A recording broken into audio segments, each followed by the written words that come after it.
Let's stop being sarcastic for a second here and talk a bit about my path, in case you're curious, or just skip the video. No, seriously. Stop being sarcastic for a second and talk about a bit about my journey. It's been a chaotic one, and I couldn't be here if it wasn't for mentoring. Strong belief on that is one of the reasons why I accepted the challenge of being a trainer. Right before 2003 is where everything started to get together for me.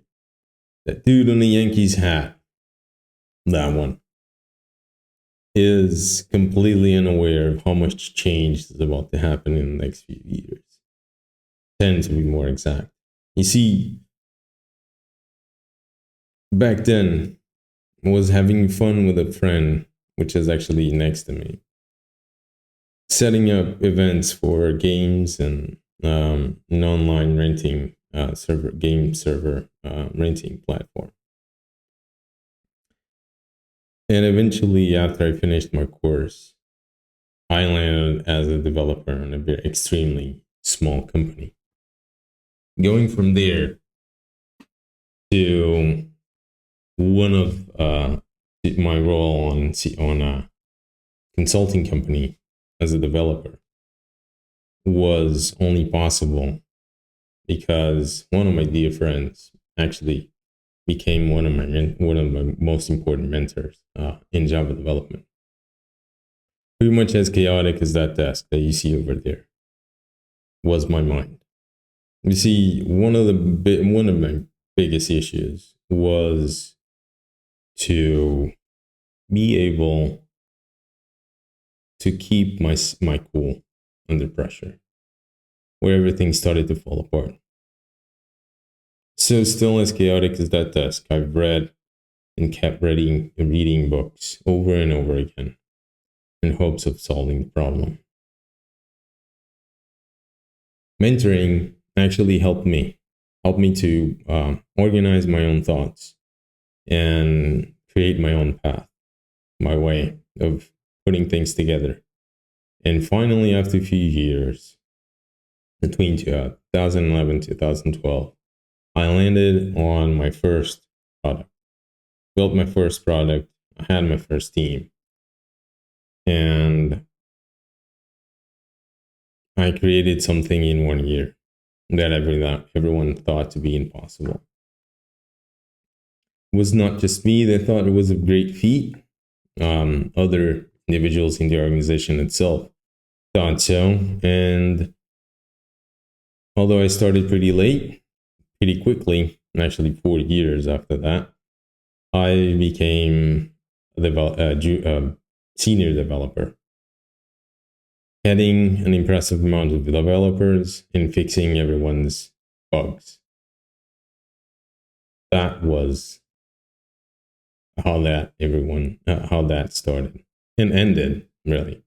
Right around 2012, I was visiting an impressive and insane, pretty unhealthy number of clients, fixing everyone's code over and over again, and hearing things that I didn't agree with.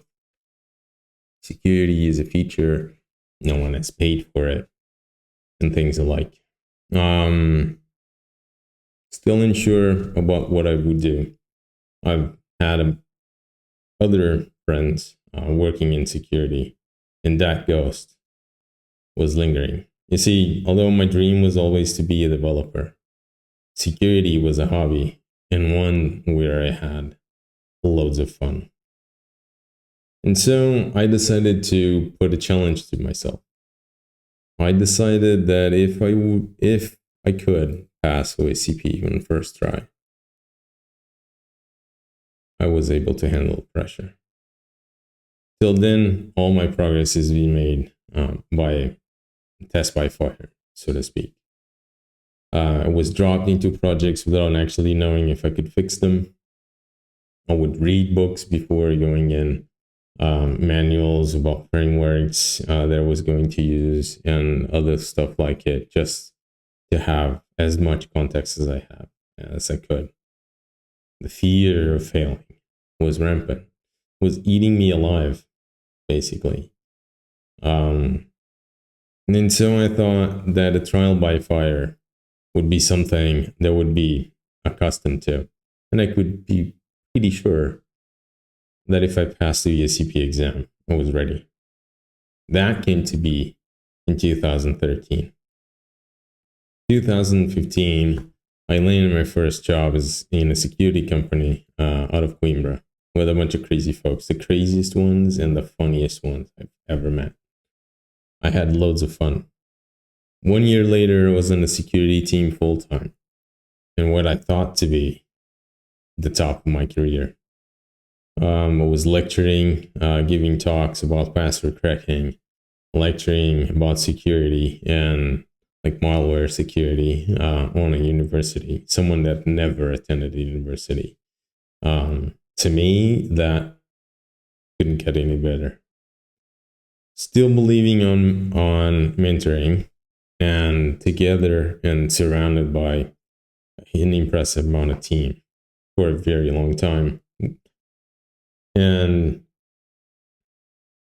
with some difficulty, I've moved on once again to not secure. In there, a new challenge. Now, not just as a pen tester, but as a trainer as well. I've accepted the challenge of lecturing at Black Hat.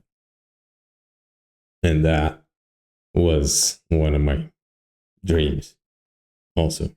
Not be there, not attend there, to talk there. What I thought to be the top of the top conference in the field, be there with the rest of the crazy people. That was something, and I can scratch that on my list as well. You see, I would never arrive here, not because I was always the top, the best, and the clever one. I got here because I wanted to be here. I had to. Skills are not born with you. You grow them. You grow them. You struggle to get them. And then you acquire things. So this vlog here is not about that. This vlog is a sarcastic perspective to see an extremely serious topic. It's something to lighten the mood. And if you kind of like it, stick around. My goal here is pretty simple. Improve my skills, increase my vocabulary, and get to know a community, maybe. So if you're into that, maybe stick around. And just have fun. See you on the next one.